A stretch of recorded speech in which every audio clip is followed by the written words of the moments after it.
Hello my friends on YouTube. Today we are participating in the Shotdeck image recreation contest. So I draw a lot of inspiration from Richard Prince and we're going to be using some of his techniques today. Come frame it in perfectly. There you go. Yeah, hold it there. Okay, cool. Let's zoom nicely. Almost. Okay, quickly. Snap it. Snap. Yeah, so your girl Brittany said we'll hold each other accountable for doing the whole Shotdeck competition. So thanks Brittany, now we're here, now I'm making this video. I thought I'd take the easy route, do one of those crazy macro shots of a bee flying, and I ended up running around the entire yard all day with a tele macro lens on and I couldn't find a single bee.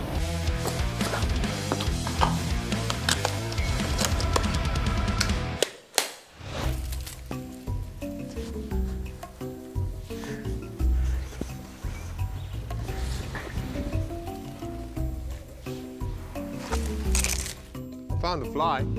I gave up on that idea almost immediately and thought I would choose a few other shots. I did want to challenge myself to see if I could maybe make something a bit more complicated, and that's why I decided to recreate this shot. Now this one I know is going to be the hardest shot, but I mean technically with some cardboard, some forced perspective, I should be able to pull this off. We gotta start doing it now.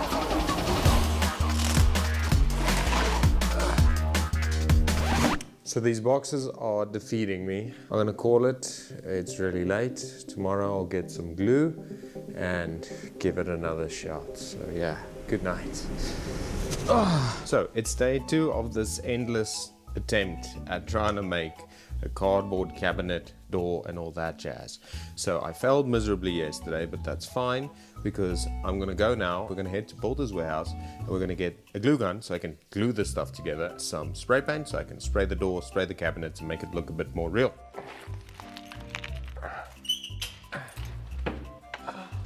So after going on a little shopping spree with my mom, I got a couple of cans of spray paint, things I could use as props, and now it's time to build these cabinets to scale after using an online image measuring tool. Now let's prep. And I got some picture frames because yesterday I broke mine making a video. Let's get going. Don't see it like I used to see it. This is what happens if you don't carefully use box cutters or Stanley knives or whatever you call them. So just safety first, be careful, don't just slice and dice willy-nilly, otherwise you might just almost lose a finger. Let's continue. Now I see the way the rain falls off a leaf.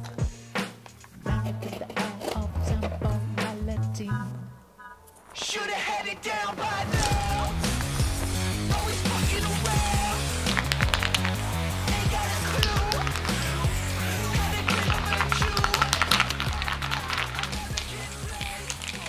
a so I will have to continue tomorrow after I buy some new spray paint. So this is all we got so far. It's a new day and that means it's a new opportunity to fail. So today I got Wayne helping me out, so it's not a one-man band. Right, so today I'll be giving 101 lessons on how to do spray painting. I see you are the problem. When the bass hits your face, you be like. I must admit, Stephen did a really good job on making the filing cabinet. They look damn good. And while Wayne was busy spray painting outside, I made sure to give us enough space to work with inside.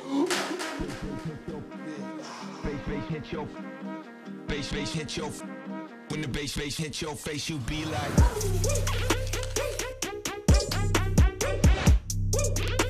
When the bass hits your face, you be like. So yeah, this is how far we got. I'm actually really excited to see the end result. Thanks, Brie. It was lekker. Thank you for inviting me on this journey of yours. Cool, now go home.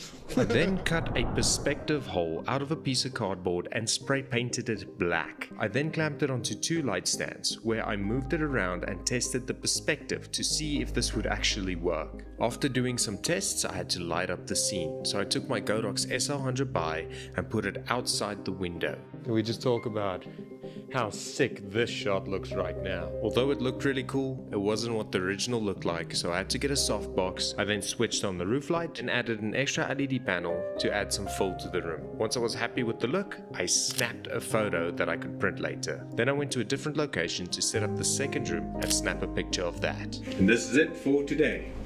So it's a new day today. I almost gave up last night, but today I've managed to print. I cut them out, put them on a piece of cardboard. It's busy drying now. When it's done, we will get to that shot. So I thought we can start with this one, which is an extreme close-up in the series Devs. I started by putting a green plastic wrap in front of an LED panel. So after realizing it didn't look anything like I wanted it to, I spent some time adjusting camera settings, finding a wig, and flagging off some light that was spilling in from the outside, naturally breaking another picture frame. But after that, I got the image looking the way I wanted, and it was just a matter of fixing my hair, looking around, changing my direction until I landed one good enough. So shot 1 is done. Now shot 2. I'm coming for you. It was as simple as getting a mic stand, putting a microphone on the stand. While setting up, my niece was harassing me about the tooth fairy, who gave her a lot of money for a new tooth that she lost. Then after being harassed and told that I looked like a monkey with a new hairstyle, Are you serious, dude? she finally left me in peace and I could continue the setup. I took my SL100 by with the reflector dish from a high angle to create a sharp hair light. After removing the hair from the microphone, I had another light filling in from the front. After hazing up the room and doing whatever this is, I eventually landed on an angle that I liked. That's enough from me. Now it's time for shot number 3.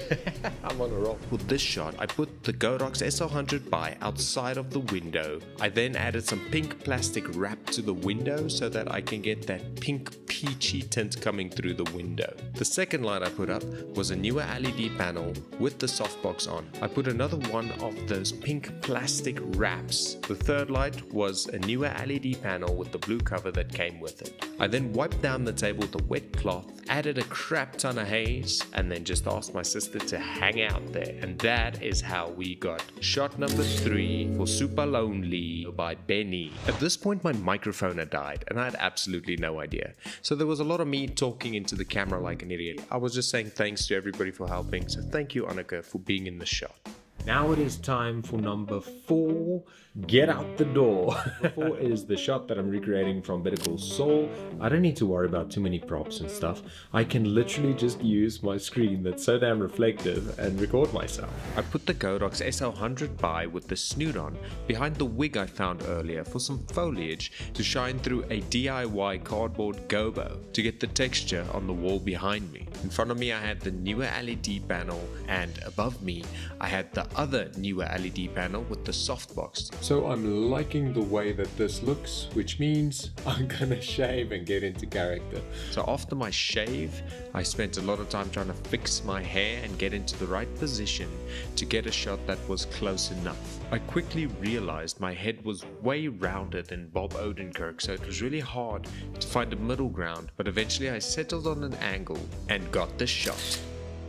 So that's it for shot number 4. Hopefully you liked what that looked like. So here we are for my ambitious outside of the box idea. The final one that we've all been waiting for. I'm going to start setting up my props and then let's do this. I might not win any awards for this, but I definitely learned a lot of things this weekend. So I really appreciate the opportunity that I had, and I really appreciate every single one of you that helped me out. And now for the most anticlimactic moment we've all been waiting for. It's my no VFX practical recreation of Problemista.